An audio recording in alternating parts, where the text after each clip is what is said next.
നിങ്ങളുടെ ഒരു ഗ്രൂപ്പ് ഫ്രണ്ട്സും കൂടി ഒരു യാത്ര പോയി. അതിൽ ഒരു ഗ്രൂപ്പ് ഓഫ് ആൾക്കാർ രാവിലെ ആകുമ്പം മരിച്ചു കിടക്കുന്നു. എന്തായിരിക്കും നിങ്ങളുടെ അവസ്ഥ? 2020 ജനുവരിയിൽ ഇങ്ങനൊരു സംഭവം ഉണ്ടായിട്ടുണ്ട് നേപ്പാളിൽ വെച്ച്. Let's go into the story.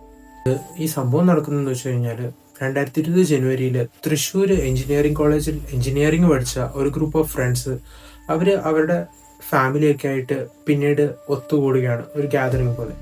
അതിനുശേഷം അവർ എല്ലാവരും കൂടി ഒരു ഫാമിലി ട്രിപ്പ് പോകാൻ പ്ലാൻ ചെയ്യുന്നു. അവർ അതിനായിട്ട് നേപ്പാളിലേക്ക് പോകുന്നു. അങ്ങനെ അവർ നേപ്പാളിലെത്തുന്നു. നേപ്പാളിലെ മെയിൻ സ്ഥലങ്ങളും ഹിമാലയം കണ്ടു. അങ്ങനെ അവർ അവിടുന്ന് തിരിച്ച് യാത്ര പുറപ്പെടുകയാണ് തിരിച്ച്. അപ്പോൾ അവർക്ക് കാഠ്മണ്ഡുവിൽ എത്തണം. കാഠ്മണ്ഡുവിൽ എത്തിക്കഴിഞ്ഞിട്ട് കാഠ്മണ്ഡു എന്ന് വേണം അവർക്ക് നാട്ടിലേക്കുള്ള ഫ്ലൈറ്റ് പിടിക്കാൻ വേണ്ടിയിട്ട്. അപ്പം കാഠ്മണ്ഡുവിലേക്കുള്ള ഓൺ ദ വേയിൽ അവർ ഒരു റിസോർട്ടിൽ നിർത്തുകയാണ്. ലൈക്ക് ലേ ഓവർ ചെയ്യാൻ വേണ്ടിയിട്ട് ഒരു റിസോർട്ടിൽ നിർത്തുകയാണ്. ഈ റിസോർട്ടിൽ നിന്ന് കാഠ്മണ്ഡുവിലേക്ക് ഒരു 80 കിലോമീറ്ററോളം ഗ്യാപ്പ് ഉണ്ട്. അങ്ങനെ അവർ ലേ ഓവറിന് വേണ്ടിയിട്ട് ചൂസ് ചെയ്ത ഹോട്ടലാണ് ഹോട്ടൽ എവറസ്റ്റ് പനോരമ. അപ്പോൾ ഈ എവറസ്റ്റ് പനോരമ റിസോർട്ടിൽ ഇവർ സ്റ്റേ ചെയ്യാണ്. അപ്പം ഈ ഹോട്ടൽ ലൊക്കേറ്റ് ചെയ്യുന്ന ഏരിയ എന്ന് പറഞ്ഞാൽ ഏകദേശം 8200 അടി മുകളിലാണ്. അപ്പോൾ അവിടെ അത്രയ്ക്ക് തണുപ്പായിരിക്കും, അത്രയ്ക്ക് തണുപ്പുള്ള ഏരിയ ആയിരുന്നു. അപ്പോൾ ഈ 8200 അടിയുള്ളതുകൊണ്ട് തന്നെ വളരെ തണുപ്പായതുകൊണ്ട് തന്നെ അവർക്ക് വളരെയധികം തണുപ്പ് അനുഭവപ്പെട്ടിട്ടുണ്ടായിരുന്നു. ദുബായിലെ ഒരു ബിസിനസ്മാൻ ആയിട്ടുള്ള പ്രവീൺ കൃഷ്ണൻ നായർ, അദ്ദേഹത്തിൻ്റെ വൈഫ് ശരണ്യ, അവരുടെ 3 മക്കൾ, പിന്നീട് അദ്ദേഹത്തിൻ്റെ ബെസ്റ്റ് ഫ്രണ്ട് അല്ലെങ്കിൽ ക്ലോസ് ഫ്രണ്ട് ആയിട്ടുള്ള രഞ്ജിത്ത്, അദ്ദേഹത്തിൻ്റെ വൈഫ് ഇന്ദു, പിന്നെ അവരുടെ 2 വയസ്സ് മാത്രം പ്രായമുള്ള മകൻ. ഇത്രയും പേരാണ് അവർ ഒരുമിച്ച് ഒരു റൂമിൽ താമസിക്കാൻ വേണ്ടിയിട്ട് തീരുമാനമെടുത്തത്. അപ്പോൾ ഈ റൂമിൽ ഭയങ്കര തണുപ്പായതുകൊണ്ട് തന്നെ റൂമിൻ്റെ ആയിട്ടുള്ള ഇൻബിൽട്ട് ആയിട്ടുള്ളായിരുന്ന ഹീറ്റിംഗ് സിസ്റ്റം ഒന്നും അത്ര പ്രോപ്പർ ആയിരുന്നില്ല. അപ്പോൾ അവർ റിസോർട്ടുകാരോട് അതിന് വേണ്ടിയിട്ടൊരു ഹെൽപ്പ് ചോദിക്കുകയാണ്. ഇവർ ഈ റിസോർട്ടുകാർ അതിന് വേണ്ടിയിട്ട് അറേഞ്ച് ചെയ്ത് കൊടുക്കുന്നത് ഒരു 8 അടിയോളം പൊക്കമുള്ള അവരുടെ റെസ്റ്റോറൻറ്റിൽ വെച്ചുകൊണ്ടിരുന്ന ഒരു ഓപ്പൺ എയർ ഗ്യാസ് ഹീറ്ററാണ്. ഈ ഹീറ്റർ ഇവർ ഈ ചെറിയ റൂമിലേക്ക് കൊണ്ടുവന്ന് വെക്കുന്നു. അതിനുശേഷം ഈ ഫാമിലി തണുപ്പകത്തേക്ക് കിടക്കാതിരിക്കാൻ വേണ്ടിയിട്ട്, കടുത്ത തണുപ്പായതുകൊണ്ട് അകത്തേക്ക് കിടക്കാതിരിക്കാൻ വേണ്ടിയിട്ട് അവർ റൂമിൻ്റെ എല്ലാ ഡോഴ്സും അതേപോലെ തന്നെ വിൻഡോസും എല്ലാം അവർ ഭയങ്കരമായിട്ട് ക്ലോസ് ചെയ്ത് സെക്യൂർ ആക്കുകയാണ്. അതിനുശേഷം അവർ ഉറങ്ങാൻ കിടന്നു. പിറ്റേ ദിവസം ആയപ്പോഴത്തേക്കും ഇവർക്ക് കാഠ്മണ്ഡുവിലേക്ക് എത്തണം, ഫ്ലൈറ്റ് പിടിക്കാൻ വേണ്ടി. അപ്പം എല്ലാ ഫാമിലീസും എണീറ്റു വന്ന് ഇവരുടെ റൂമിൽ നോക്കി കഴിയുമ്പം ഈ ഫാമിലിയുള്ള റൂം എത്ര അവർ കൊട്ടി നോക്കിയിട്ടും വിളിച്ചിട്ടൊന്നും അനങ്ങുന്നില്ല. ആ ഒരു തരത്തിലുള്ള റെസ്പോൺസും അപ്പുറത്തൊന്നുമില്ല. അങ്ങനെ ഇവർ റൂം തകർത്ത് അവർ ആ വാതിൽ തകർത്ത് ഉള്ളിലേക്ക് കയറുകയാണ്.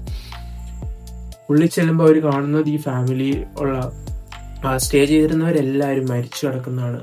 ഈ ഫാമിലിയിൽ ഒരു മൂത്ത കുട്ടി ഉണ്ടായിരുന്നു. അതായത് ഈ പറഞ്ഞിരുന്നില്ല, ഈ ബെസ്റ്റ് ഫ്രണ്ട് ആയിട്ടുണ്ടായിരുന്ന രഞ്ജിത്തിൻ്റെയും അവരുടെ വൈഫിൻ്റെയും കൂടി ഉണ്ടായിരുന്നൊരു കുട്ടി, മൂത്ത കുട്ടി, 2 വയസ്സുകാരൻ്റെ മൂത്ത കുട്ടി മാത്രം മറ്റുള്ളവരുടെ കൂടെ ആയിരുന്നു സ്റ്റേ ചെയ്തിട്ട്.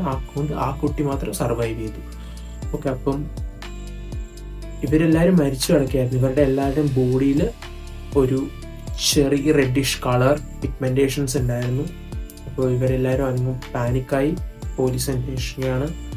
അങ്ങനെ പോലീസ് അന്വേഷണത്തിൽ തെളിയുകയാണ് അതായത് കാർബൺ മോണോക്സൈഡ് പോയ്സണിങ് ആയിരുന്നു. ഈ ചെറിയ റൂം ആയതുകൊണ്ട് തന്നെ കാർബൺ മോണോക്സൈഡ് ഈ റൂമിൻ്റെ ഉള്ളിലേക്ക് വല്ലാതെ നിറഞ്ഞിട്ടുണ്ടായിരുന്നു. അവരത് ഓവർനൈറ്റ് ശ്വസിച്ച് അവർ മരണപ്പെടുകയായിരുന്നു. ഇതിൻ്റെ ഒരു ഫോറൻസിക് സൈഡ് നമുക്ക് നോക്കാം, എങ്ങനെയാണ് ഇതുണ്ടായത്. അതായത് കാർബൺ മോണോക്സൈഡ് പോയ്സണിങ് എങ്ങനെയാണ് ആ റൂമിൽ കാർബൺ മോണോക്സൈഡ് എത്തിയത്.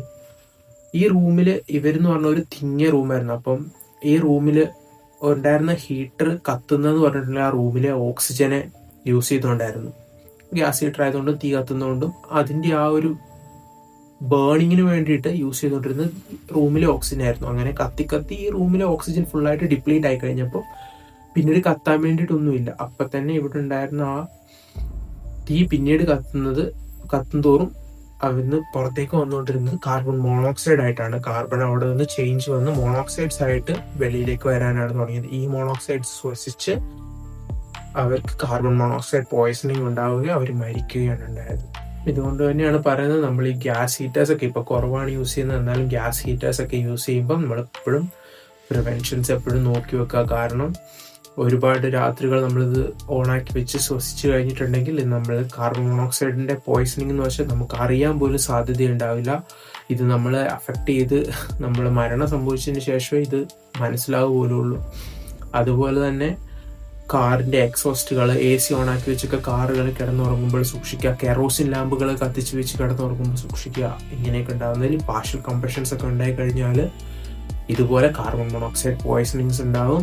അപ്പം നമുക്ക് നമ്മുടെ ഡെത്ത് വരെ എത്തുന്ന രീതിയിൽ വരെ സിസ്റ്റം അങ്ങനെ എഫക്റ്റ് ചെയ്യും. നമ്മൾ അത്രയും വേഴ്സൺ ആവും സിറ്റുവേഷൻ. സോ എല്ലാവരും ശ്രദ്ധിക്കുക.